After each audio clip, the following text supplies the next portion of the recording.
असम में अवैध बांग्लादेशियों का मुद्दा पिछले कई दशकों से चला आ रहा है। इसे लेकर 6 वर्षों तक ऐतिहासिक असम आंदोलन भी हुआ था, जिसका समापन 1985 में भारत सरकार के साथ असम एकॉर्ड समझौते के बाद हुआ था। हालांकि उस समझौते को आज तक ठीक से लागू नहीं किया जा सका है।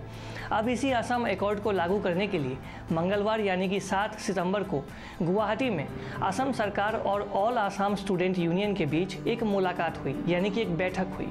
इस बैठक में असम के मुख्यमंत्री हिमंता बिस्वा शर्मा भी शामिल थे। इस मुलाकात में ये तय हुआ कि असम सरकार 8 सदस्यों वाली एक पैनल का गठन करेगी।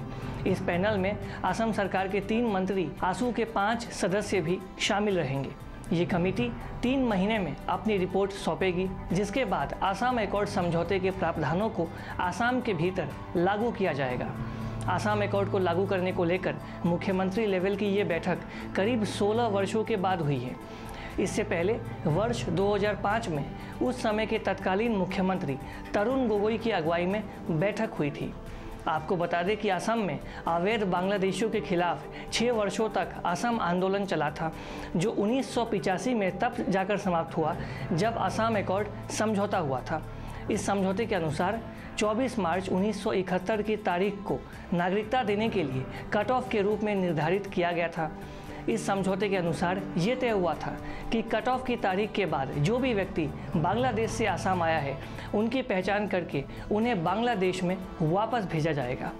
असम एकॉर्ड समझौते के क्लॉज 6 में कहा गया था कि असम के मूल निवासियों की संस्कृति और उनकी पहचान को सुरक्षित करने के लिए कानून बनाया जाएगा, मगर आज तक असम एकॉर्ड के इन प्रावधानों को लागू नहीं किया जा सका है, जिसे लेकर हिमंता बिस्वा शर्मा ने अब 16 वर्षों के बाद एक बैठक की और बैठक करने के बाद मुख्यमंत्री हिमंता बिस्वा शर्मा ने ये आदेश दिया है कि एक 8 सदस्यों वाला पैनल का गठन किया जाएगा और ये पैनल 3 महीने के भीतर असम एकॉर्ड को असम के भीतर इम्प्लीमेंट करने को लेकर एक रोड मैप जनता के सामने और सरकार के सामने पेश करेगी, जिसके बाद आखिरकार ऐसी उम्मीदें हैं कि असम एकॉर्ड को असम के भीतर जारी और लागू किया जाए।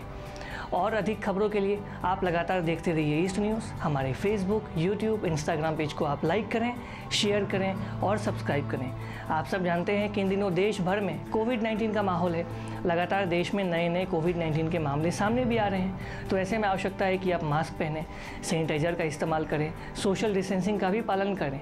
सरकार ने अलर्ट जारी किया है कि सितंबर से अक्टूबर के महीने के बीच कोविड-19 की तीसरी वेव देश में आ सकती है। तो ऐसे में अगर आपने वैक्सीन नहीं लिया है तो कृपा करके वैक्सीन लें और वैक्सीन की डोज लेने के बाद अपने आप को और अपने परिवार को इस खतरनाक वायरस से सुरक्षित रखें। तब तक के लिए धन्यवाद। Thanks for watching. Please subscribe and hit the bell icon.